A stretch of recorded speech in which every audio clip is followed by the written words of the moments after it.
नमस्कार मित्रांनो आपल्या महाराष्ट्राच्या प्राचीन इतिहासामध्ये आपल्या महाराष्ट्राला एकूण 3.5 शक्तिपीठ लाभलेले, त्यापैकी एक म्हणजे तुळजापूर, कोल्हापूर, माहूरगड आणि चौथे शक्तिपीठ अर्धक शक्तिपीठ ज्याला म्हटलं जातं ते म्हणजे आपल्या सप्तशृंगगड. सप्तशृंगगड आपल्या नाशिकमधील एक धार्मिक पर्यटन क्षेत्र म्हणून घोषित करण्यात आले आहे, ज्याला महाराष्ट्र सरकारकडून बी दर्जाच्या तीर्थक्षेत्राचा दर्जा देण्यात आलेला आहे. नाशिक शहरापासून एकूण 60 ते 65 किलोमीटर अंतरावरती वसलेले आपले धार्मिक पर्यटन स्थळ कळवण तालुक्यातील नांदुरी गाव या ठिकाणी हे पर्यटन क्षेत्र वसलेले असून समुद्र सपाटीपासून साधारणतः 4600 फुटांवरती आहे. तर सप्तशृंग मंदिराची या ठिकाणी रचना कशी झाली तर त्याचा आपण एक इतिहास जाणून घेऊया. सप्तशृंगगड म्हणजे त्या ठिकाणी 7 नैसर्गिक शृंग म्हणजे शिखरे असल्यामुळे या गडाला सप्तशृंगगड म्हटले जाते. हिंदू धर्माच्या प्राचीन आख्यायिकेनुसार या ठिकाणी महिषासूर नामक एक राक्षस होता, ज्याला भगवान शंकर यांच्याकडून वरदान मिळाले होते की तुझा जो मृत्यू आहे तुझा अंत कोणत्याही पुरुषांकडून होणार नाही. तर त्याने पृथ्वीवरती त्रास द्यायला सुरुवात केली. तर त्यातून ब्रह्मा, विष्णू आणि महेश यांच्या त्रिदेवांनी आपल्या तेजातून सप्तशृंगी माता यांची उत्पत्ती केली होती. त्यानंतर सप्तशृंगी माता आणि महिषासूर यांच्यामध्ये एक द्वंद्व युद्ध झाले. तर त्या युद्धामध्ये ते 9 दिवस चाललेल्या या युद्धामध्ये महिषासुराचा अंत झाला.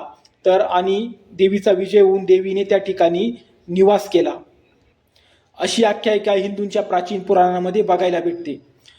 प्रभू रामचंद्र ज्यावेळेस 14 वर्षाच्या वनवासामध्ये नाशिकच्या पंचवटी या ठिकाणी होते, तर त्यावेळेस प्रभू रामचंद्र, लक्ष्मण आणि माता सीता यांनी देवीचे दर्शन घेतले होते.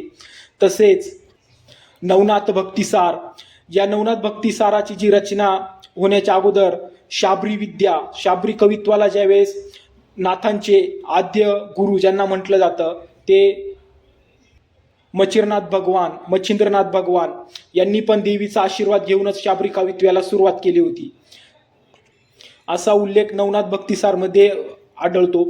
तर लीलाचरित्र मानस हा जो ग्रंथ आहे याच्यामध्ये सुद्धा असा उल्लेख आढळतो की ज्यावेळेस राम रावण युद्धामध्ये लक्ष्मण इंद्रजित यांच्याकडून मूर्छित पडले होते, तर बजरंगबली यांनी जो द्रोणागिरीचा पर्वत उचलून आणला होता तर त्या पर्वताचा काही हिस्सा सप्तशृंगगड या ठिकाणी पडला.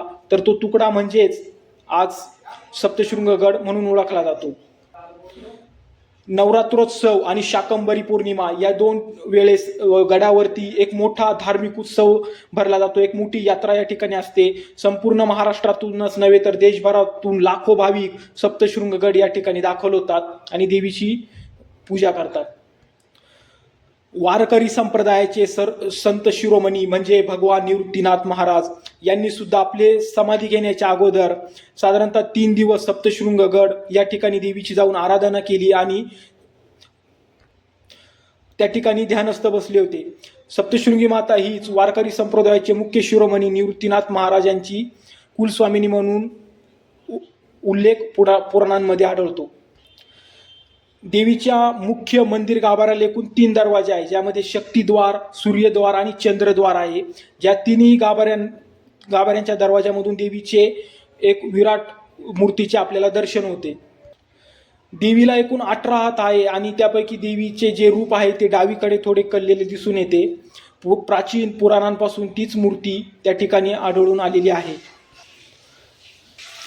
गडावरती जाण्यासाठी एकूण 472 पायऱ्या त्या ठिकाणी आहे. तर महाराष्ट्र शासनाकडून बी ग्रेड तीर्थक्षेत्राचा दर्जा मिळाल्यानंतर त्या ठिकाणी 2018 पासून रोपवे सेवा पण उपलब्ध झालेली आहे, ज्यातून गडाच्या पायथ्यापासून तर डायरेक्ट मंदिरापर्यंत आबालवृद्धांसाठी ही सेवा उपलब्ध करून देण्यात आलेली आहे.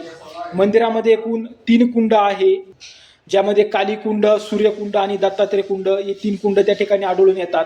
त्या ठिकाणी गडाच्या पूर्व दिशेला महान ऋषी संत श्री मार्कंडेय ऋषी यांचाही आश्रम त्या ठिकाणी आढळतो. त्यांनी या ठिकाणी मार्कंडेय ऋषींचे या ठिकाणी बऱ्याच काळ वास्तव्य होते आणि त्यांनी या ठिकाणी दुर्गा सप्तशती या ग्रंथाची रचना केली होती आणि देवीची उपासना केली होती.